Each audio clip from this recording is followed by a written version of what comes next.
As most of you know who follow me, one of my major concerns as both a coroner and as a human being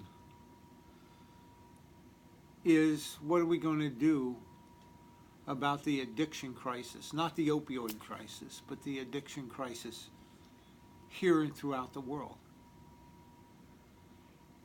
And I think so many times we ask the wrong questions. It's not why we have an opioid crisis, it's why are we addicted?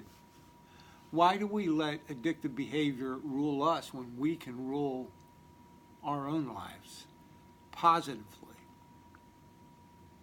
Addiction, as Tommy Rosen, whom I recommend, by the way, he has a website called just small r, 20.com.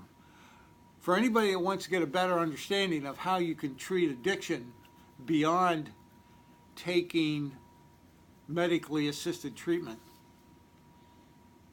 and where you want to define recovery as being off of all drugs, except those that you produce within your own body, then Tommy Rosen has a very good website. There are other individuals out there which I'm going to talk about as I do my own experimentations of how one can control their own dopamine levels, regardless of those shadow men in our past that we let control our conscious mind. You see, our subconscious mind filters the past as we look into the lens of our conscious mind. So all those shadow man, those disappointments, those losses, separation anxiety, all these things, they get filtered into our now, because the subconscious is our past. It's what has happened. Awareness, living life, is the now. I even forget who said it, but it was a great quote, and it was, we actually live two lives. We live the life we're living, and we live the life when we realize we're living. Tick, tick, tick goes the clock, doesn't it? Man, I can't believe my own age. I can't believe that I'm close to the other side of my journey, whereas what most major religions, including the Gita and the Bible and all these others here, I think when I die I'm changing clothes. I'm just changing garments, and I'm on to the rest of my journey.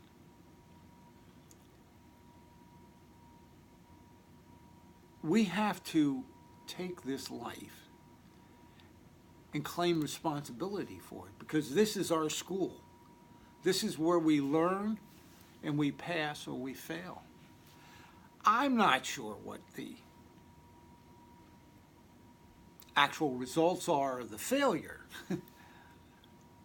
Some call it Gehenna or hell, or all these different things. But I do know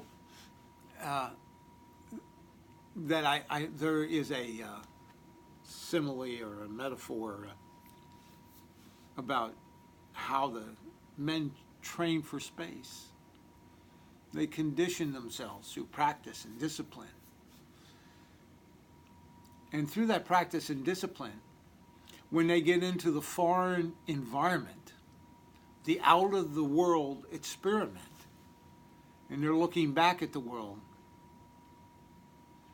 they can handle everything from the weightlessness to the concentration in space to keep things going, to stay alive. They control their fears. And this is what we have to do in our own lives. Because we're in this world now, but we're going to need discipline for the next world. Well, what does that mean?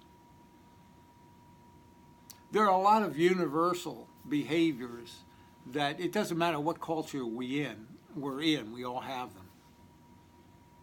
C.S. Lewis points this out in the beginning of a book called Mere Christianity, which is very good. You don't need to be a Christian to read it. Nor do I when I read the Talmud or the Bhagavad Gita. All of them house truths about human nature. What I see as coroner is when we ignore the truths of human nature, we are bound to fail our tests. We're going to be addictive. We're going to be addictive looking for some sort of happiness here, forgetting that the origins of the word happiness means wholeness. A good friend of mine, Daryadan Swami, says,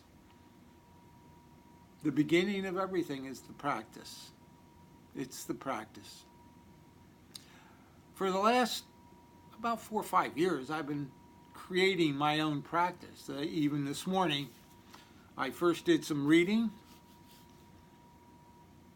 Then I did my breathing exercises, which I'll get to on another tape. Then I did my yoga. I then went and took a ice cold shower for about 3-4 minutes. Quite an exhilarating feeling. I worked up from cool to no heat at all. Whatever's coming out of the earth is what I'm standing under. It is exhilarating. But because of practice, I'm no longer yelling and screaming. I'm controlling my breath. I'm conscious of the changes within my body, from breathing to heart rate. Actually, my breathing is fairly calm in these showers nowadays.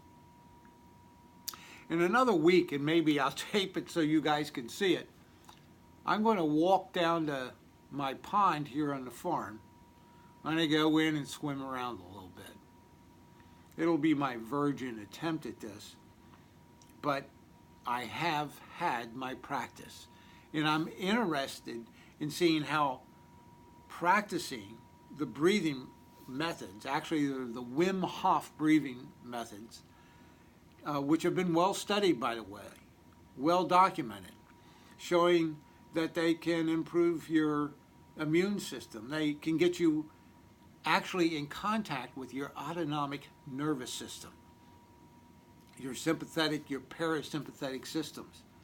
This was believed to be impossible, but this crazy Dutchman proved over and over again by running marathons in sub-zero temperatures in a bathing suit and sandals, to climbing various mountains, and to training other people to, like him, be able to just sit in ice water for a period of time with a normal heart rate and normal core temperatures. Multiple universities have studied and are studying him. So another good website is Wim Hof. Look it up. I'm not sure what that website is right now. I can't give it to you right now.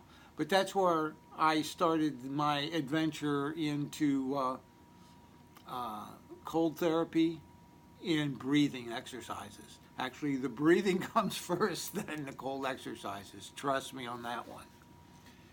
So don't forget to subscribe, because I want a conversation. I don't want this to be about me at all. I want it to be about us. Because we have to start talking. We have to start taking personal responsibilities for our bodies. The other day I looked around the autopsy room, and we had 5 in that day. One of them was probably over 400 pounds. Sad life, sad habits, and sad condition in her body. We had another gentleman who had been on your drugs. We had another person who had alcohol issues, and I'm pretty sure didn't know where they were standing, and they got hit by a car. All of these are because we don't take responsibility for our bodies. I'm just like you. There's weakness. There's weakness, and